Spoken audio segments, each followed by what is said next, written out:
Cookie Pocket, an attempt at a podcast. Episode 13. Here we are, everyone. It's been a wild summer. Today we will be discussing the classic Disney Pixar film that I'm scrambling to pull up on IMDb because I forgot who directed it. WALL-E, directed by a guy named Andrew Stanton. We are so professional, aren't we? We are. Yeah. Just you. So, yeah, this is one of my favorite films of all time. I wanted to bring us back into more of a crowd-pleasing approach, perhaps, at least with my selection. But I'm thankful for you guys giving it a go, and hopefully both of you enjoyed it. And I'm going to open our episode with the same thing we always open with, general impressions and ratings out of 5. Okay. Well, I recognized when we were all watching this together the other day that this is the first time I've seen this movie all the way through since it came out. I believe this came out in like 2010, and at the time I went to see it with my cousins, and I was much younger at the time. And I don't think I appreciated a lot of the more subtle aspects of this movie. Watching this movie as an adult, and specifically as an adult that knows a lot more about filmmaking, this is a really great example of visual storytelling. There's, especially during like the first third of this movie, there's basically no dialogue at all. And when you get to the last 2/3, there's some dialogue, but there's not much. There's maybe a couple dozen lines in total spoken by actual humans, and most of it's just sounds and impressions that our robot leads make. So we pretty much learn everything about this world and these characters by their actions and their backgrounds. And I think that's great, because film is a visual medium, so that's basically what you're meant to do with it. You should try to impart as much information as possible through the visuals rather than through what the characters say. So I think making your characters things that can't speak is a great way to do that. And I think this is, Mitchell mentioned, it's a very basic love story, but I think it works because we're talking about robots here, so you got to kind of convince the audience that robots can love in the first place. And I think that comes across quite charming. So it's a charming film. I think it's a great visual film, and it doesn't underestimate the kid audience. So I think this is a film that pretty much anybody can enjoy, and I gave it a 4 out of 5. Yay. I gave it a 4.5 out of 5, Ooh. just because Zach gave it a 4. No, I'm kidding. Yeah, I really liked it, and the interesting thing, I kind of is similar to what Zach said. I don't think I watched this for like a lot of years. Probably middle school was probably the last time I saw it. I know I didn't see it in high school at all. But yeah, it's been a lot of years, and I never really thought about it. I mean, most Pixar films I never really thought about. I've seen Cars like 40 times, and I think if I watched it again now, I'd notice like a bunch of things more, just because my brain is not developed enough to understand everything. Yeah, no, I really like this. For, like Zach had said, the visual storytelling, which is verbatim what I put in my review. Oh. And I really liked the animation style that Pixar had at that time. It's very similar to how it is now. It's not we haven't really advanced too much in terms of not like lighting and shadows, but everything beyond that. Just a general look of the characters and how realistic they look. But yeah, the world that they provide us, the future that they provide us is very political, actually. But also not in the sense like polarizing political, but like thought-provoking. And thought-provoking in a good way. And even kids can figure a lot of that out. They obviously, like the boot and the plant, that symbolism is pretty obvious. But I really like that portrayal, and just, don't litter is the best message you can get as a kid, probably. Yeah. But yeah, no, it's really fun, and the romantic stuff is perfectly cliche, as I had said in my review. And I say it like that because it's cliche. A lot of things that are cliche for a reason, and it's something that everybody can understand. And when you're applying human cliches to robots, it just makes it so much more interesting. And not barely having any dialogue and having visual expressions and sounds and things like that are very unique. And yeah, that beyond the romance and everything, and having that background human condition type thing, is very complicated for a Pixar film, and I think it makes this film a lot more unique than most animated films in general. So I gave it a 4.5 out of 5. My only criticism being that I felt like there was some unoriginality with how the robots were portrayed, but we can talk about that in a bit. So overall, very good movie though. Awesome! Yay! Both of you enjoyed it. Huzzah! I think this is the first time I can say both of you really enjoyed a pick that I had, except for maybe A New Hope. But yeah, this is without a doubt one of my favorite movies of all time. It's my favorite Pixar movie, and I gave it a 5 out of 5, which I do not do lightly. I think I've only given one Star Wars movie a 5 out of 5 for reference. Oh my goodness. Yeah, so this is a big deal for me. I think you guys basically summed up a lot of how I feel about it, but it all kind of boils down for me to the charm of Wally, the character, and his relationship with Eve. And like Zach said about the dialogue thing, between those two main characters of Wally and Eve, we get, I think, 5 words total. Yeah. Each of their names, plant, directive, and that might even be it. I can't remember if there's another. Yeah, feel free to correct me if I'm wrong there. But I mean, we get so much more communicated than just those 4 words throughout the movie, and at the same time, even though it adapts these human cliches to the robot characters really nicely, you also get a strong human story as a subplot of sorts with the residents of the Axiom, the ship that they're all on, and the captain eventually realizing that he's not actually the captain. Yeah. And he has this sort of awakening, and the humanity on the spacecraft kind of returns to an active humanity when they go back to Earth, which is a really nice, if not heavy-handed symbolism. And yeah, I really don't have any complaints about the movie at all. I think the animation is great. I thought the soundtrack was really equal parts foreboding and charming, especially at the beginning, and does its job. And yeah, I really loved it. So 5 out of 5. I wanted to talk a little more about what makes a good love story, especially given the use of a cliche, so to speak, and the general idea that relying on cliches may not necessarily be the right way to go about these things. And I've kind of got a less technical grasp on this film and why I love it. My enjoyment for it is a lot more as a viewer than it is as a critic. So I was curious to see what you two have to say about how a love story is written and portrayed well in film in general. Well, I feel like this is kind of a unique case because, as I said, here we're talking about robots that are falling in love. And the robots can't speak and can't necessarily express themselves like actual human beings. If this movie, I mean, we do have kind of a little human suggestion of like a love subplot, but that isn't really developed to the point where I would call it an actual love story. So focusing purely on Wally and Eve, I think that if they were human beings in some version of this story, I would maybe be a little more critical of that love story. But I think since they are not human, then I kind of excuse the use of cliches a little bit more. Like, if you were to do something like make a short where like 2 balloons fell in love or something like that, I would excuse the use of cliches there because you're using those cliches to suggest that these inanimate objects that aren't really capable of love in reality are falling in love. And I would say the same thing here. The cliches are being used not as like a laziness or like a crutch for a human love story.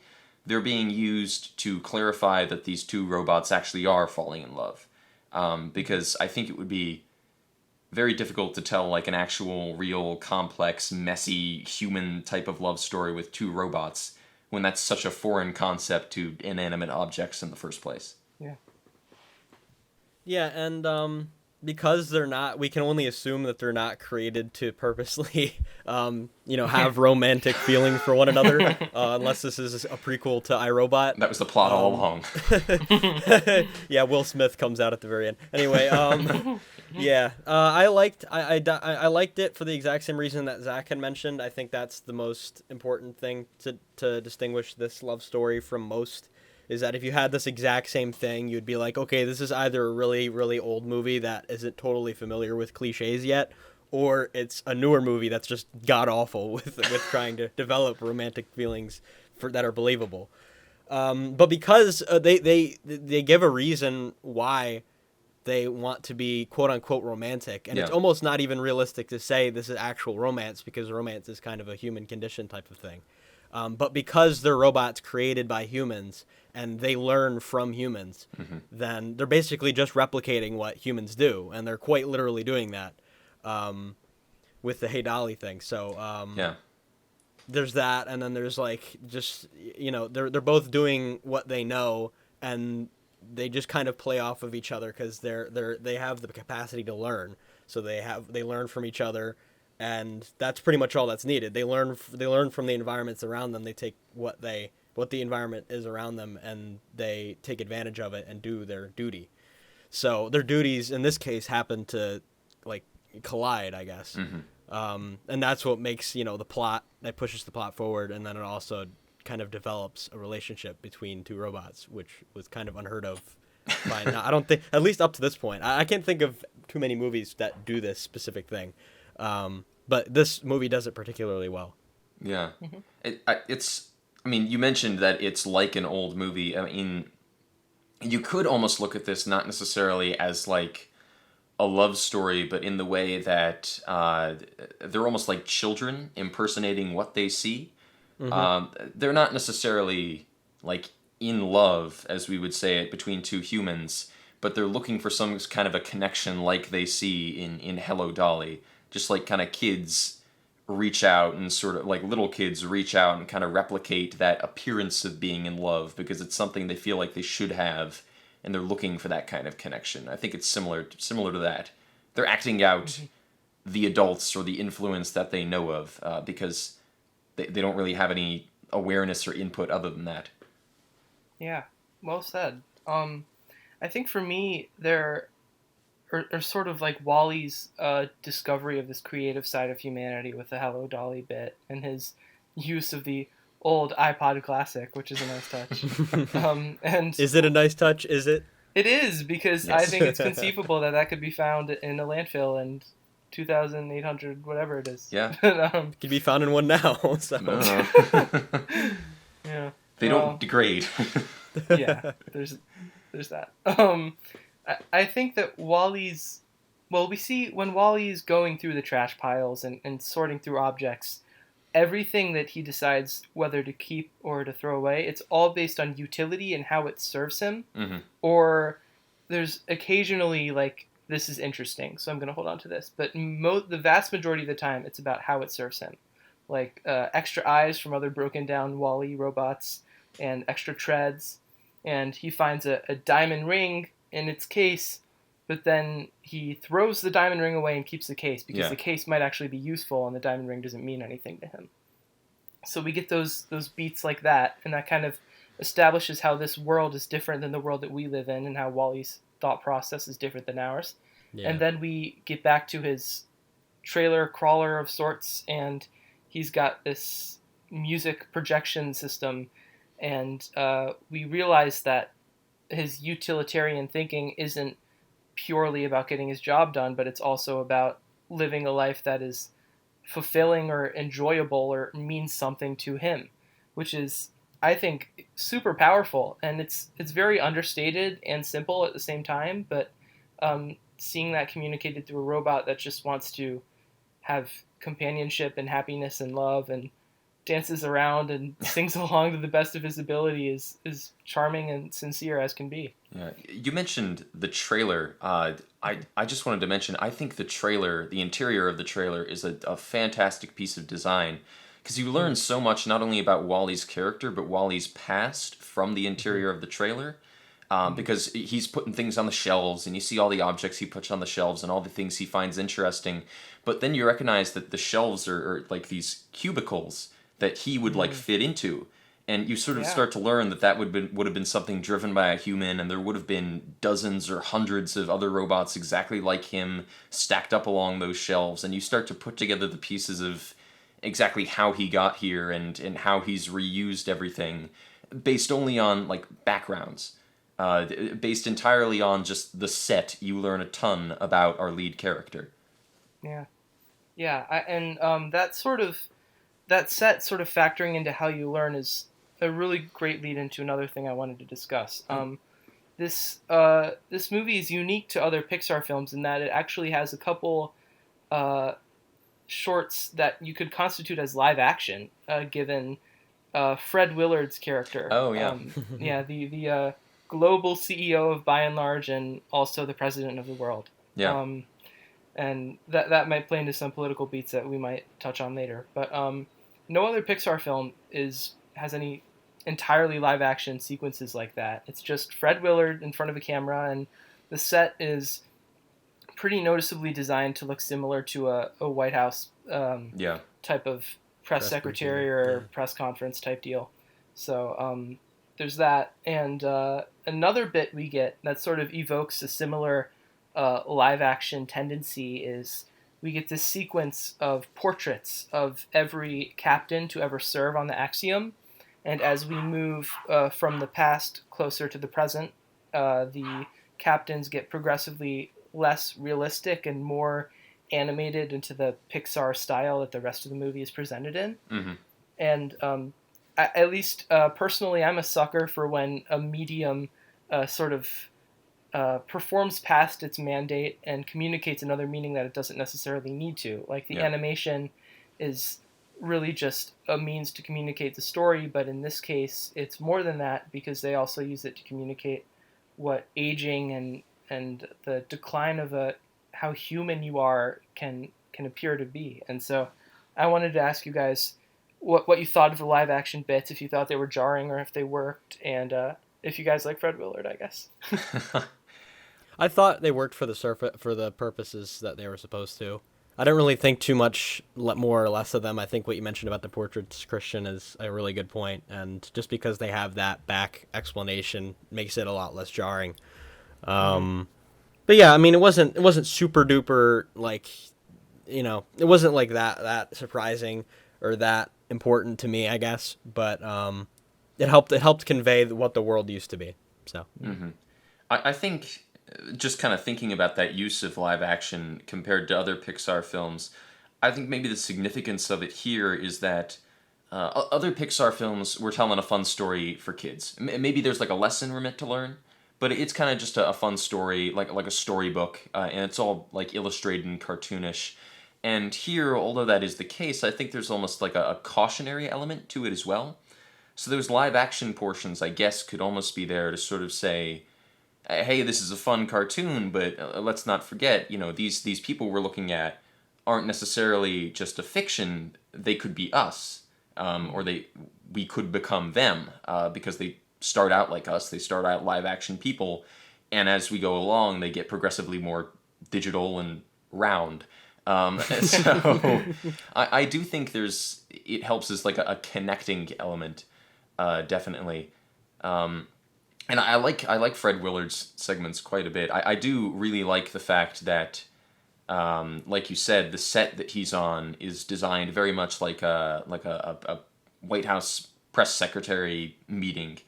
So you make that connection of like, oh, well, this corporation is in charge of everything. Once again, you make that connection totally through the backgrounds. Nobody explicitly tells you that. And just, you pointed out the portraits and the progression of the captain.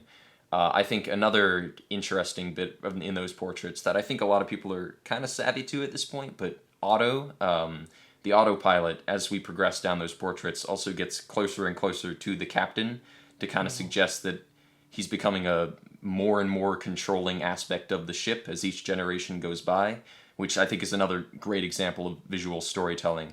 That's something that is kind of explicitly said in the movie, but nobody like says it. The captain, when he notices it, doesn't go, "Otto, you're getting closer to me." Like, we just purely notice it, and we get the implication based on what he's seeing in the scene. So once again, great visuals. Yeah, indeed.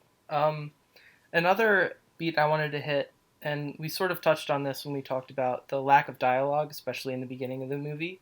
But just generally, I think this film sort of does a good job of keeping in mind that it's a kids movie, but it still explores mature themes. But a big responsibility of being a children's movie is to make sure the audience is never bored. Children have very short attention spans, and that's definitely, I think, in other Pixar movies and perhaps less deep, so to speak, films like Cars. It's a lot of like, oh, this is happening, and there's a lot of action, and there's a lot of natural progression of a storyline, and there's not a lot of time to stop and breathe.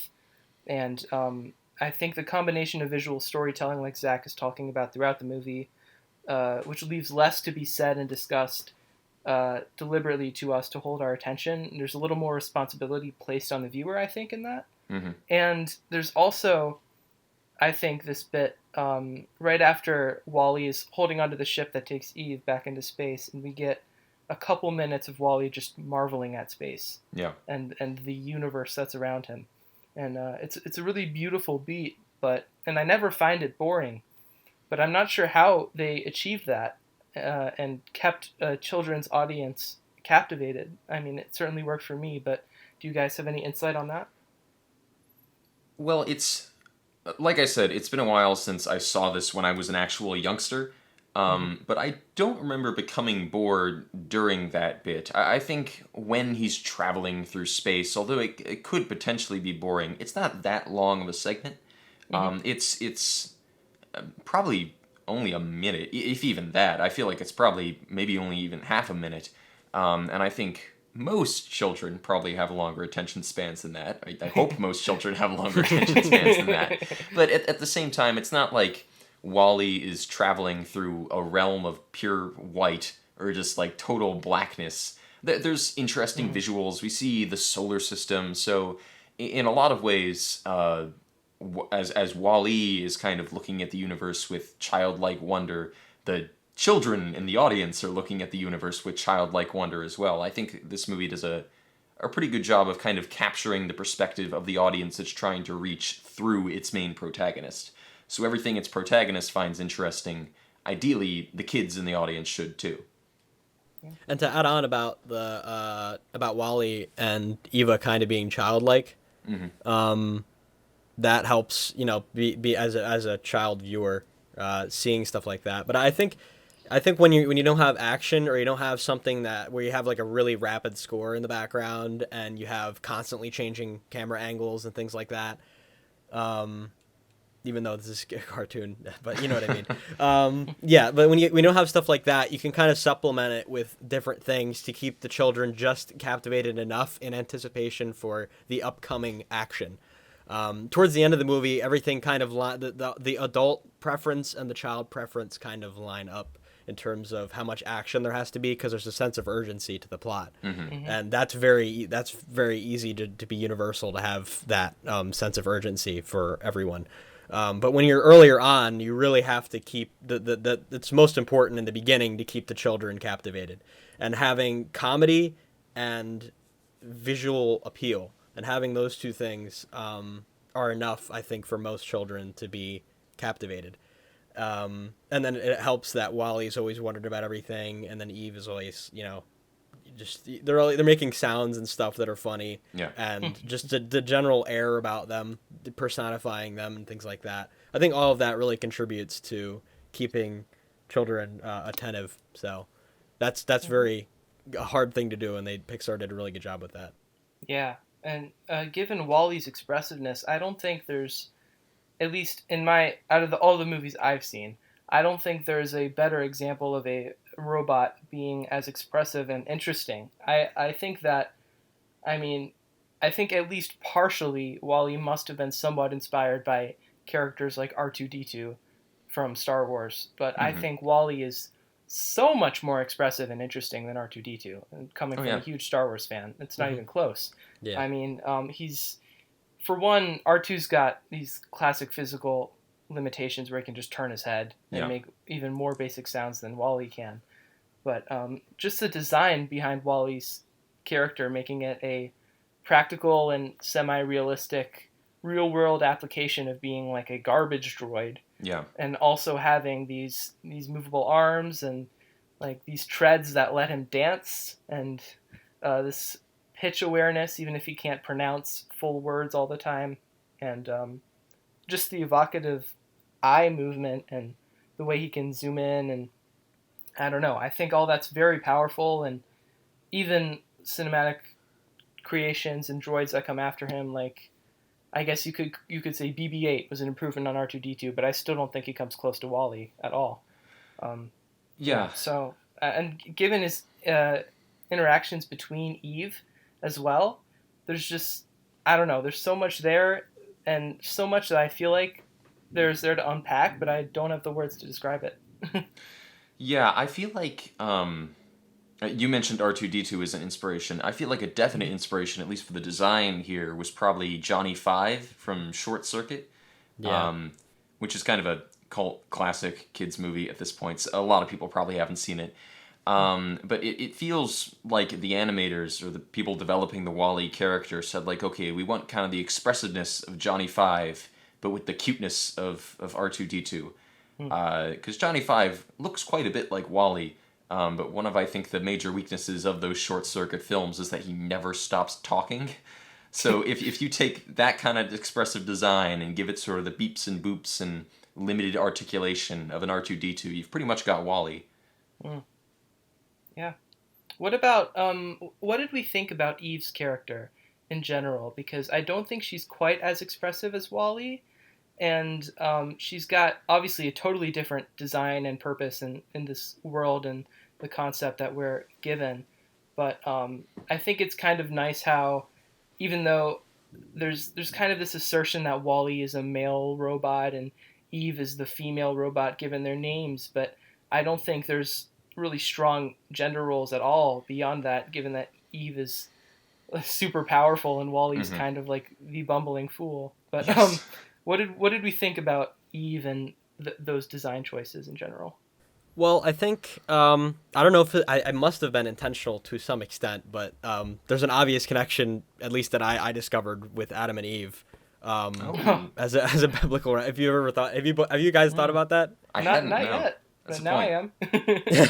Yeah, and I mean she's pretty much like that. She's not a feminist necessarily, but she's also not she's not subservient to Wally at all. If anything, she's more like Wally's mom earlier on. And I don't want to make too many implications, but no, we don't want to get Freudian.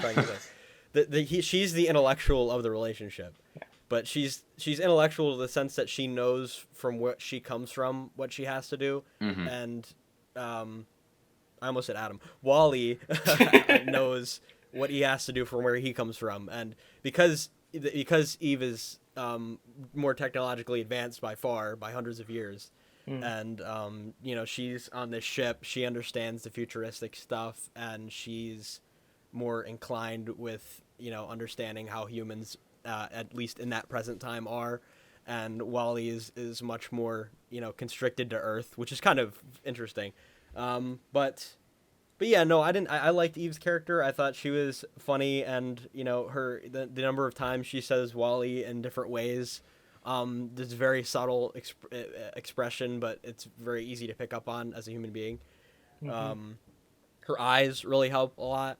That design choice is perfect. Having her have a weapon also is very useful, and they didn't overuse that at all.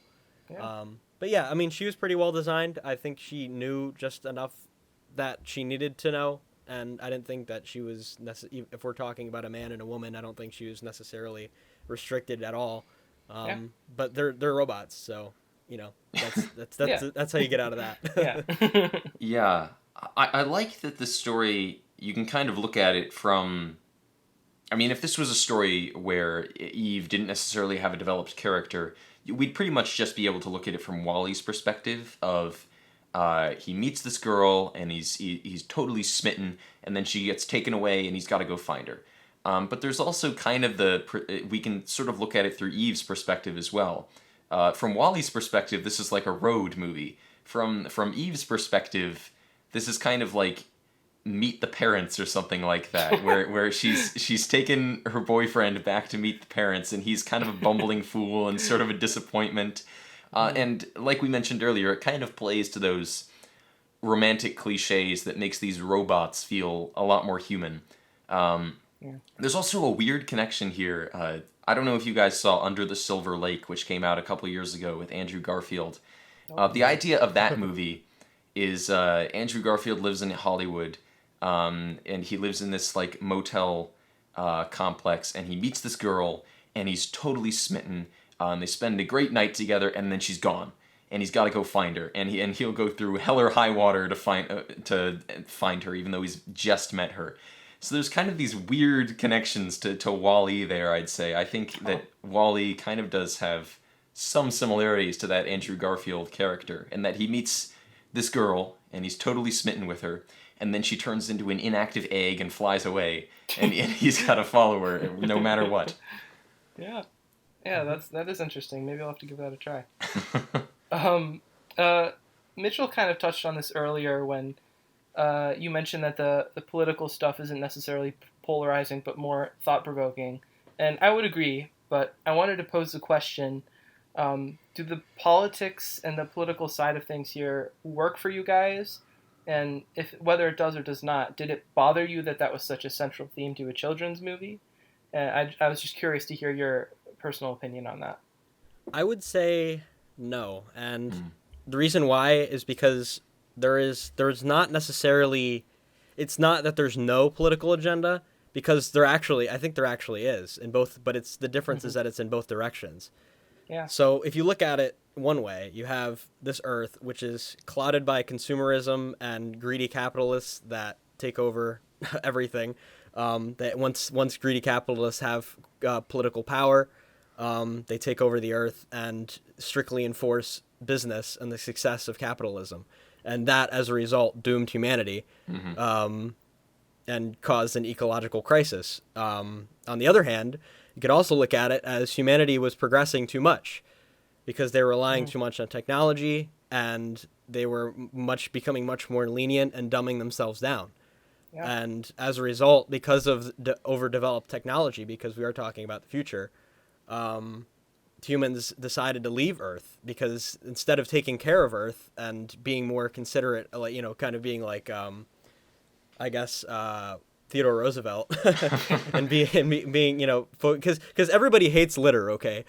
Yeah. But a traditional thing, it's called faithfulness of duty, and when you're at home, and at least in America, when you're at home, it's your family is responsible for your home and the success of you as an individual and as your family, kind of like a nuclear family, traditional values, and that's really expressed through Eva and or Eve, same thing. Eve and Wally, being faithful to each other, kind of being a perfect monogamous relationship, and their duty, as it's called, the directive, right, is to Earth. Earth is the ultimate thing that you have to protect, because that's their home, and protecting your home and family values is very conservative. And being very traditionalist, and preventing progression, because clearly the president was like, oh yeah, no, this whole colonizing thing, not gonna work. Bad idea. Progressivism bad is essentially what he was saying. And the axiom going away and trying to find a better place for the sake of humanity and leaving Earth behind is, pretending the past never existed, because all these people, generations of indoctrination and telling them, it's like very hyper progressive. So in one way, it really goes both directions. I think it's a very perfect balance between both, because you can really look at it both ways. And at the end, protecting the environment seems like a very appealing thing to everyone. So that's my ultimate opinion. I think that obviously there's an environmental message here. And I don't have any problem with that, because I think, saving the Earth and not polluting is a message that pretty much everybody can get behind. I feel that although there are political and economic elements here, you can sort of interpret them however you wish. Mitchell, you seem to think that it was kind of an anti-capitalist message. But the way I see it, the main point of capitalism is competition, and it seems like the only corporation left in this future is By and Large, which means there can't really be any competition. So you could almost say that this is like an anti-communist message.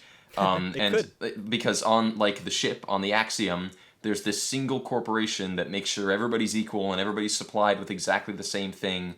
So now the communist argument is starting to seem like it might be the bigger argument here. I think, honestly, the main point is kind of, let's not be terrible to the earth. And I think maybe there's kind of an anti-corporate message in there. Don't let, a single corporation control everything.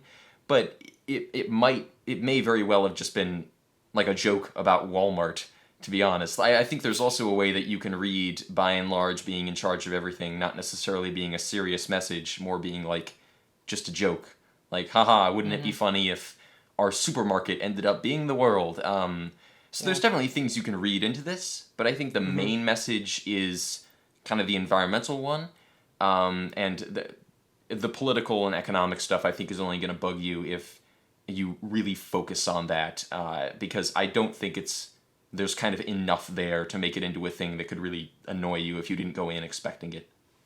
Yeah, I think you're definitely right, Zach. I think it's like that would be the inherent, laissez-faire look at capitalism. Yeah. But I guess in this case it would be more like, I think referencing communism is definitely right, because it's kind of more like state monopoly capitalism, where the capitalism and capitalism's not more towards profit, but more like profit for the state's interests. So, but I mean, you can look at it in any different ways. I mean, kids aren't really going to understand the difference anyway, so No. it doesn't really matter. I mean, you don't come across at the very end of the movie, you're like, well, By and Large ultimately was really bad. You don't really think about it like that necessarily. No. Because as we see now, as a result of By and Large ever existing, now the humans have, reverted back. It wasn't like, he wasn't like taking off his uniform being like, I'm done with By and Large. They're probably going to make another By and Large when they make Earth again anyway. And so, I mean, it really, it kind of comes back on itself anyway. The humans came back and have decided that Earth is their real home. I mean, and that's it. Yeah. It's not really super.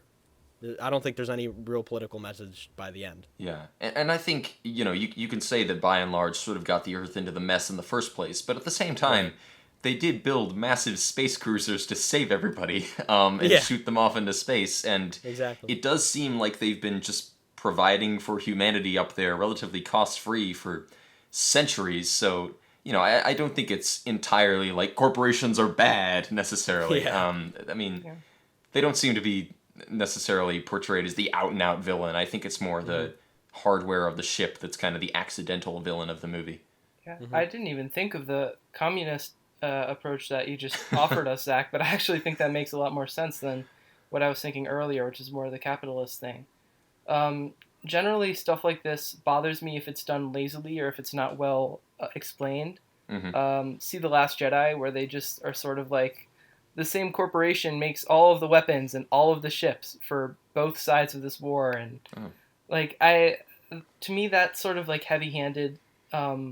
War is bad and capitalism is bad, and it doesn't really evoke a conversation. It's just placates one ideal. But I really like how Wall-E, like you guys said, offers different viewpoints and explores different possibilities. So yeah, I think it's. I wouldn't say it's necessarily anti-capitalist, but it's anti-consumerist, I guess. It'd be more like it's more about consumerism than it is about because even when they're on the ship, they're still getting off the success of By and Large and stuff like that. But yeah, no, I definitely agree. I think it's more anti-communist when you really think about it. I was gonna mention that the Adam and Eve thing. I didn't really think about it too much until I thought about Eve's name.